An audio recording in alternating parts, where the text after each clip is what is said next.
आणि बुलेटिनच्या सुरुवातीलाच एक महत्त्वाची बातमी नांदेडमधून आहे। इथे 2 मुलांसह शिक्षकानं आपलं जीवन संपवलंय। गोदावरी नदीपात्रात गाडी घालून त्यांना आपलं जीवन संपवलंय। व्हॉट्सअपवरती स्टेटस ठेवून मुलांसह शिक्षकानं आपलं जीवन संपवलं।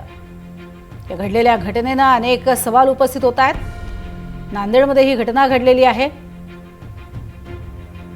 एका शिक्षकानं आपल्या 2 लहानग्या मुलांसह आपलं जीवन संपवलंय। गोदावरी नदीपात्रात त्यांनी आपली गाडी झोकून दिली।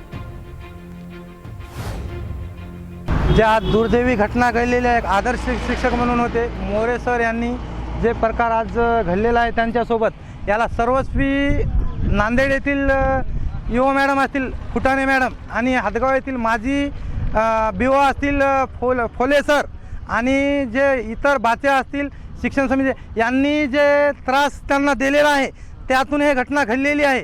कारण की गेल्या 1 वर्षापासून ज्यांच्यावर दोषी सिद्ध झाले त्यांना पाठीमागे घालून यांना नाहक त्रास दिलेला आहे। त्यामुळे दुर्दैवी ही घटना घडलेली आहे।